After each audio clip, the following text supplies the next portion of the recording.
Welcome to Franchise Marketing Radio, brought to you by SeoSamba. Comprehensive high-performing marketing solutions for mature and emerging franchise brands. To supercharge your franchise marketing, go to SeoSamba.com. That's SeoSamba.com.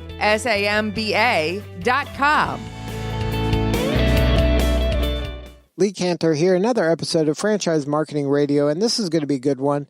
Today we have with us Bryan Park with Footprints Floors. Welcome, Bryan. Hi, thanks for having me on. Well, I'm excited to learn what you're up to. Tell us a little bit about Footprints Floors. How are you serving folks? We are a full-service residential flooring company. So we install tile, hardwood, laminate, LVP. We do it all, and we have gone national in the last couple of years and have grown extremely quickly. And we're in 34 states and 140 markets now. Tell us about the beginning. Did you always intend to be a franchise, or was that something that just kind of organically evolved? Oh, it was very organic. We really had no intention from day one of franchising. I was in the Air Force, and after I got out of the Air Force, I was just trying to figure out what to do, and kind of stumbled into flooring. And I guess that's a funny story. I was trying to find a job, and my wife and I were newlyweds and in our early 20s and just trying to figure out what to do. And we had gone out to dinner one night and came home, and we had 3 puppies, because that's what normal people do. They get 3 puppies. And our puppies had eaten our carpet while we were gone. They just shredded it and tore up the pad, and it was just confetti all over our house. We hired a flooring company to come in and replace the carpet, and I was watching that guy install, and looked like I could do it. I was still skinnier back then, and so I called up that company and actually started installing and sanding hardwood floors for them, and that's how I got into flooring. But yeah, really from there, it was all about just feeding my family. We had 2 young girls, and I was really just a floor guy. But we had stumbled on some stuff in the market in Denver. That's where I started the company. And really over the next kind of 5 or 8 years of starting the business, we grew and quickly took over the Denver market. It was really based on just taking care of customers. Just show up and do what you say you're going to do. Call people back. It's pretty basic things, but things that are really missing from the flooring industry, construction as a whole, but flooring specifically as well. And because we kind of figured out some of the key things, it just organically evolved into, let's go into some other states. We've got something here that's worthwhile and is a great living. Let's share it with more people. So we franchised a couple years ago and moved in that direction. But yeah, the roots are definitely me just installing floors. That's what it was. So now when you went from working for somebody else in flooring, what was kind of the catalyst to say, you know what, I'm going to do this on my own? Were you frustrated by the way they were doing it? Did you see there was just more opportunity if you can just do everything yourself? Like what was kind of made you feel confident to take that leap into being an entrepreneur? I actually didn't really even take the leap. I was more or less forced into it. It was 2008. I'd worked for this company, this flooring company, the one that had done my floors for a couple years, and had moved up. And I enjoyed the industry, but even in those early days, I was still thinking I was going to go be a civil engineer or something, and flooring was just a way to get there. But in 2008, economy crashes. I went 6 months that year not getting paid. I was a W-2 employee, and they were not able to pay their employees. So we were all just working for free, hoping someday that they would pay us back. And in November of that year, so November of 2008, they sat me and a couple other guys down at an Arby's of all places and let us go. They just said, sorry, we don't have the money. Best of luck to you. We're like, well, you owe us money. And they're like, yeah, good luck. So that was my rude awakening into trying to figure out what to do. I had a 2-year-old daughter. My wife was 8 months pregnant, and I needed to figure out how to pay the bills. And the work landscape those days were not ideal. And in construction, December of 2008, probably the worst month ever. I have a donkey next to me, so yes, that's an actual donkey. Look, you got to get your teammates from wherever you can find them. So. I know. me get back in my car because the donkey's keep hawing all of a sudden. December of '08, I was forced into figuring out what to do. So we started Footprints Floors, my wife and I. She answered the phones and built out the website. And as she's juggling a toddler and our second daughter was born in February of '09. For the first 2 months, we didn't have any work. I walked neighborhoods and put flyers on doors. My father-in-law and brother-in-law helped me do that. And we went 2 months of no money and no income and no nothing, and trying to figure it out. And obviously lots of kind of tense conversations with my wife. She's telling me, go get a job at Home Depot or something, just something hourly to pay the bills. And I'm sitting there like, this is going to work. It's going to be great. And in February of '09, we did our first job. And so for those first maybe 6 months, I worked 6.5 days a week, doing estimates at night, getting home at 10 o'clock at night and just making it happen. Really built the business out of my garage. And so, I don't think I would have the energy today to pull it off, but those days I was able to do it somehow. Yeah. And when kind of your family's livelihood's on the line, it's extra incentive to really kind of put the hammer down and do what you got to do.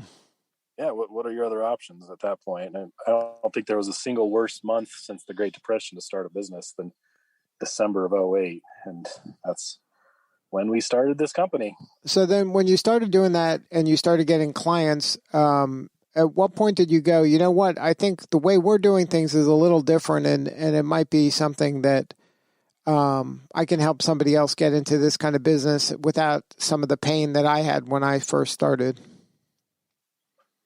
Yeah, we from day one, it was my intention, and I learned some of it when I was with the previous company. But we market. We started marketing. That was me walking neighborhoods, putting flyers on doors, and that's not really something that's common in construction. Most guys, it's almost like this pride, like, oh, I don't need to market. I'm a referral based business. I find all my work, word of mouth for free, and that's great. But my philosophy is, you get more referrals when you have more customers. So let's do marketing and get a whole bunch of customers coming through in that way.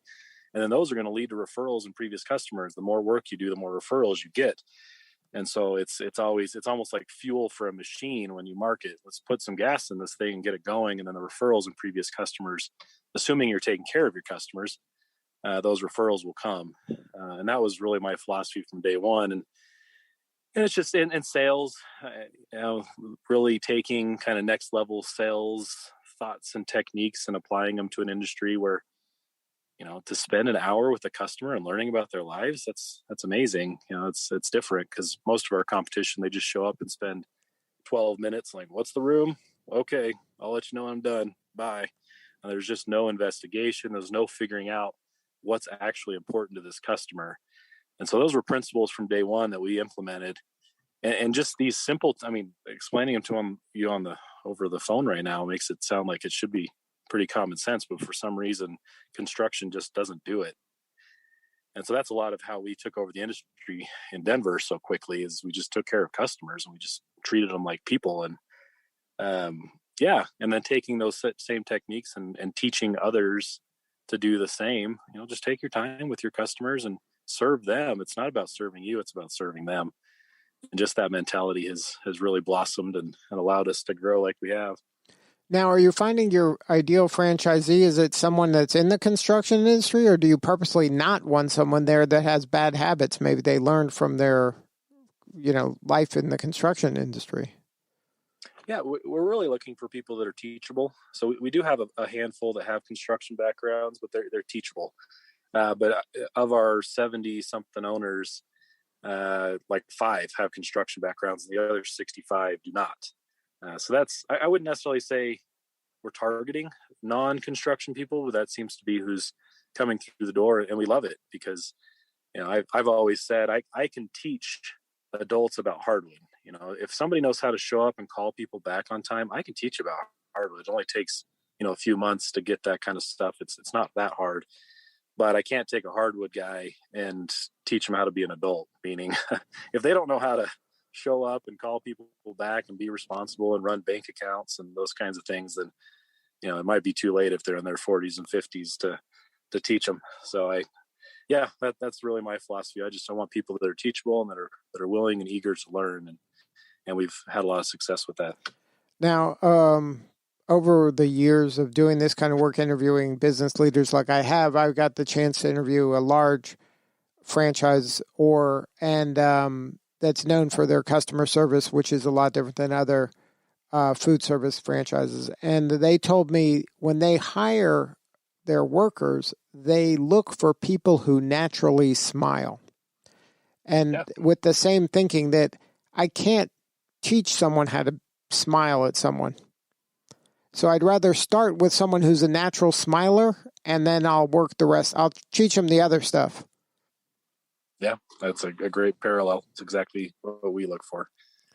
Now, when you started franchising, was it hard for you to kind of get the first ones, or was that organic that people saw what your work was in Denver and said, "Hey, I'm moving to, Michigan, and I think that I'd like to start one here." Like, how'd you get your early franchisees?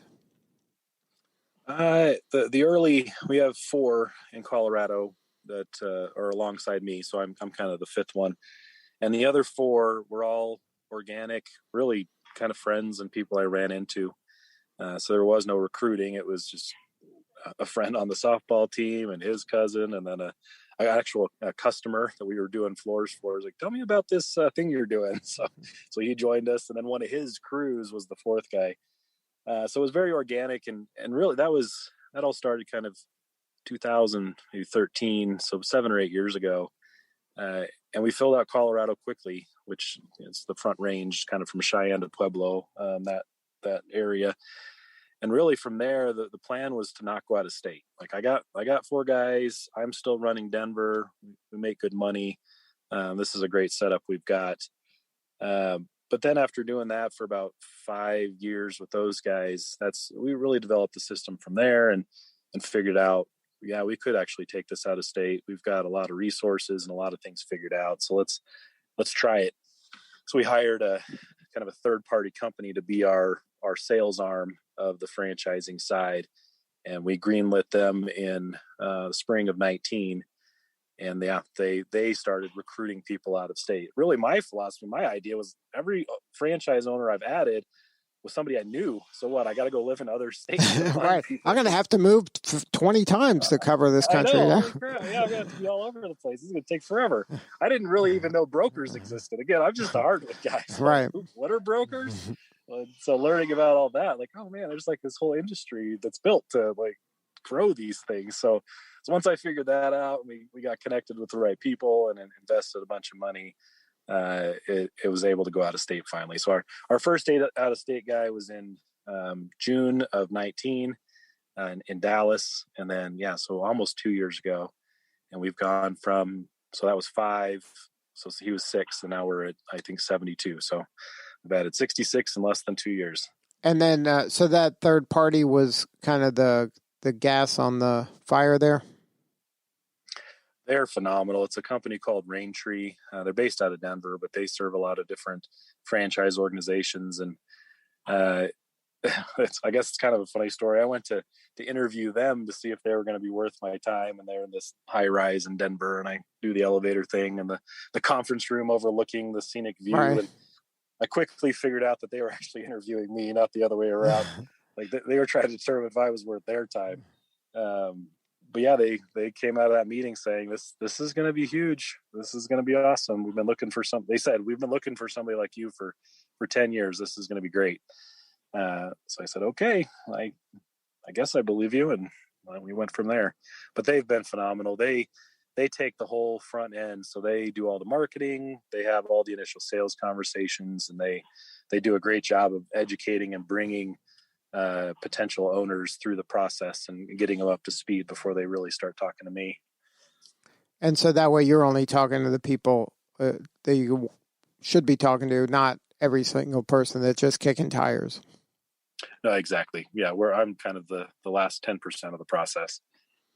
So now, how do you see the growth continuing? Is it just give Braintree more kind of permission to just keep going boldly forward, or do you have additional kind of marketing plans, or is it just keep doing what you're doing? I think we just keep doing what we're doing.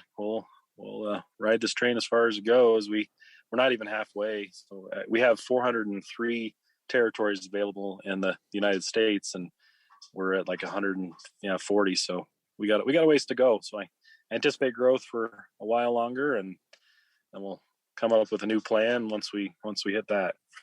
And then for the folks out there that are listening, that are considering this, how would you kind of paint that ideal person? Is it someone that just was laid off? Is it someone, what are some of the characteristics of a good Footprints Floors person? We're looking for people that are eager and excited to be their own boss and to set their own schedules. It's excellent money. It can be stressful though. Construction has some stressful days, so it's you got to want it. This isn't something that you just sit back and do nothing and money. I'm really not sure what job that is. If you do nothing and make money, and sign me up. But, yeah, really. I think people underestimate how difficult being a business owner can be, and it's not just with Footprints Floors. It's owning a restaurant. It's anything. So that I would say is a big trait, but then it's a very people oriented position. It's in-home sales. So it's meeting people and then managing crews. And there's a lot of talking, a lot of people interaction. So it's somebody that's outgoing but also, competitive and eager to kind of win, because that's what it is. It's a competitive industry.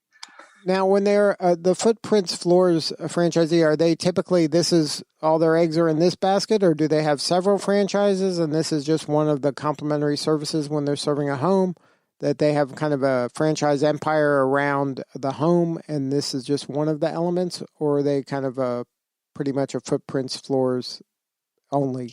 No, we expect them to be with us full time. So it'd be, they might have a parallel business, maybe real estate or something like that, or they're flippers or something. But for the most part, it's a full-time job, and that's who's proven to be very successful. So they're kind of owner operators. They're not somebody who owns several locations and they have managers and. No, they can be both. So we have a lot of owners. Pretty much all of them start out as owner operators. So it's day one, they're out doing estimates and selling jobs. Once they sell a job, they find subcontractors, which always sounds scary, but it ends up not being that tough to do. And then they execute their job and manage the job. We ask them or expect them to be at the job sites each day as customer service, and then they collect the final check from the homeowner, and then they repeat that process as many times as possible.